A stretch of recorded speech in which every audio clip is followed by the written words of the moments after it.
Nous allons dans cette séquence vous présenter le chariot mobile de laboratoire. Comme vous pouvez le constater, c'est une caisse qui a une surface rectangulaire constituée d'un matériau spécialement conçu pour résister à des attaques de produits chimiques. Nous avons la forme d'un parallélépipède. Donc c'est une caisse qu'on peut déplacer. Voilà, vous avez vu par exemple, on peut pousser, déplacer la caisse et on vous conseille en général, quand vous manipulez, il faudra immobiliser la caisse. En quoi faisant? Au niveau des roues, vous pouvez immobiliser les roues. J'immobilise. Voilà. Et là, vous avez vu, je pousse et ça ne bouge pas. Donc, il est immobilisé. Donc, c'est en ce moment-là que vous pouvez faire les manipulations. Maintenant, sur le chariot mobile, vous avez vu au niveau de cette partie qu'on appelle la paillasse, vous avez des potences qui sont fixées et il y en a d'autres qui sont là en berne. Et également, vous avez ici un petit lavabo. Un petit lavabo et un robinet. Et pour ce robinet-là, il y a un système d'alimentation.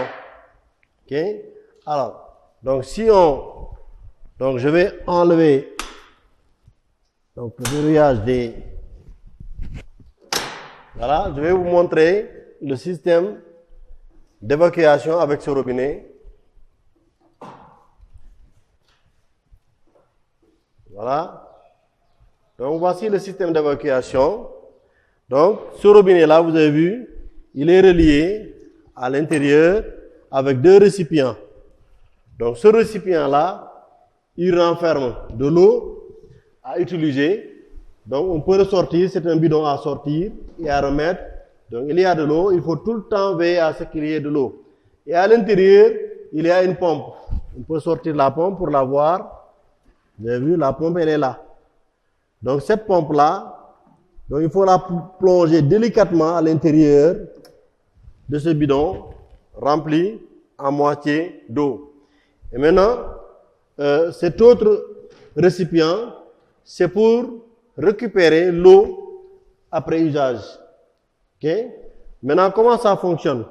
Donc, pour faire fonctionner, vous avez ici de ce côté, vous avez ici un contact. Donc, ce contact, si vous l'actionnez, donc, on va essayer de le faire. On actionne. Vous avez vu, l'eau est en train de sortir. On éteint. Donc, l'eau qui vient ici provient de ce récipient. Et quand il est utilisé, il repart ici. Donc, si celui-là se remplit également, vous pouvez le sortir et jeter l'eau. Donc, c'est ce que vous avez dans cette partie-là. Et pour un système de sécurité, vous avez vu ici, on a mis cet élément. Pour l'autre face du chariot.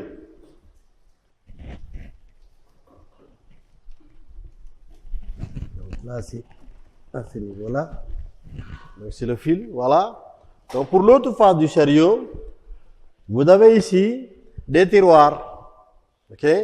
Donc pour les tiroirs, vous avez vu devant chaque tiroir, donc est mentionné les différents éléments que vous allez trouver normalement à l'intérieur. Vous avez ici électricité, chaleur, magnétique, optique, acoustique, accessoires, mécanique, accessoires, chimie générale, et en bas vous avez biologie. Mais il y a également géologie. Voilà. Donc c'est comme ça que cela se présente. Donc les tiroirs, vous pouvez les tirer.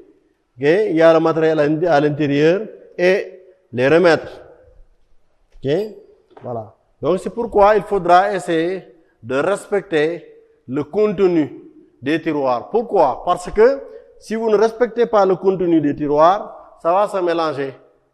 Ça va se mélanger et à un moment donné, pour chercher un élément, un outil, il faudra tirer partout pour le voir. Donc il faudra un rangement vraiment à chaque fois que vous l'utilisez. Maintenant, l'autre façade, l'autre facette, voilà. Donc, pour cette autre facette, donc là, vous avez vu, vous pouvez ouvrir et voir ce qu'il y a à l'intérieur. Il y a des éléments qui sont rangés, tels que par exemple ici, le microscope, il est rangé dedans. Vous avez une balance Roverval et vous avez ici un calorimètre.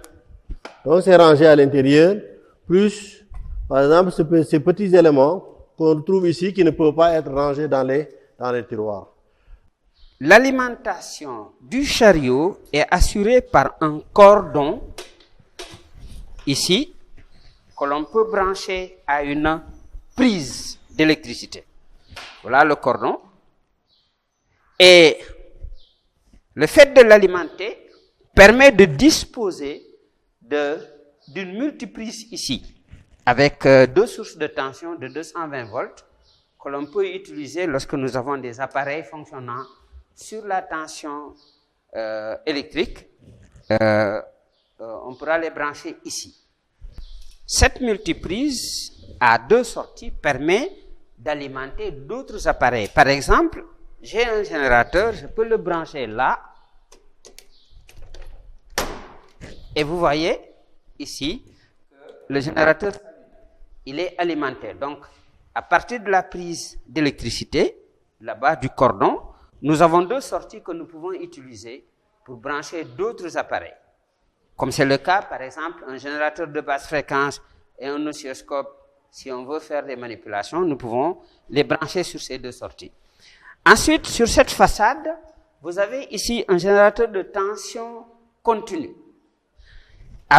pouvant délivrer des valeurs allant de 3 volts à 12 volts. Par exemple, si je prends ici le voltmètre, je peux brancher sur ces sorties et vérifier qu'effectivement, nous avons une tension. Vous voyez, là j'ai une tension de sortie, elle est égale à peu près 5 volts.